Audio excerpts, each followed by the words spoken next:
Welcome to Telangana వెలుగు. ఇది జర్నలిజానికి ఒక బాధాకరమైన విషయం. సో స్వేచ్ఛ సీనియర్ జర్నలిస్ట్, దాదాపుగా 18 సంవత్సరాల ఎక్స్పీరియన్స్ ఉన్నటువంటి యాంకర్ ఈరోజు ఆత్మహత్య చేసుకోవడం అనేది జరిగింది. సో ఆత్మహత్య గల కారణాలు వారి తండ్రి గారు చెప్పారు. సో పూర్ణచందర్ వల్లనే తను ఆత్మహత్య చేసుకుంది. రీసెంట్ గానే మాకు ఫోన్ చేసి చెప్పింది. సో తను పెళ్లి చేసుకోమంటే పెళ్లి చేసుకోవడం లేదు, తర్వాత రోజు గొడవలు అవుతున్నాయి.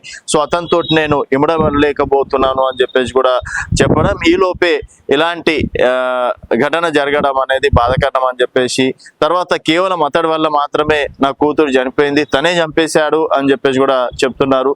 తర్వాత పూర్ణచందర్ తోటి గత కొన్ని రోజులుగా లీవింగ్ లో ఉంది. సో పూర్ణచందర్ ని పెళ్లి చేసుకుంటారు అని చెప్పేసి కూడా మధ్యలో టాక్ రావడం అనేది జరిగిందని చెప్పేసి కూడా అక్కడ ఉన్నటువంటి బంధువులు కావచ్చు, తర్వాత స్నేహితులు కూడా చెప్తున్నటువంటి మాట. మరి తను కేవలం వాళ్ళిద్దరి మధ్య మనస్పర్ధలు పడలేక ఈ విధంగా ఆత్మహత్య చేసుకుందా, ఇంకేదన్నా కారణాలు ఉన్నాయనేది పోలీసులు కూడా ఎంక్వైరీ చేస్తున్నారు. సో అది ఆత్మహత్యనా లేకపోతే హత్యనా అనేది కూడా పోలీసులు ఎంక్వైరీ చేయడం అనేది జరుగుతుంది. ఏదైనప్పటికీ ఒక సీనియర్ జర్నలిస్ట్ గా చాలా మందికి ఆ టైంలో ఒక ఇన్స్పిరేషన్ యాంకర్ గా స్వేచ్ఛ గారు ఉండే. సో వారి ఆత్మకు కూడా తెలంగాణ వెలుగు ఛానల్ నుంచి కూడా ప్రగాఢ సానుభూతి ఘటిస్తున్నారు.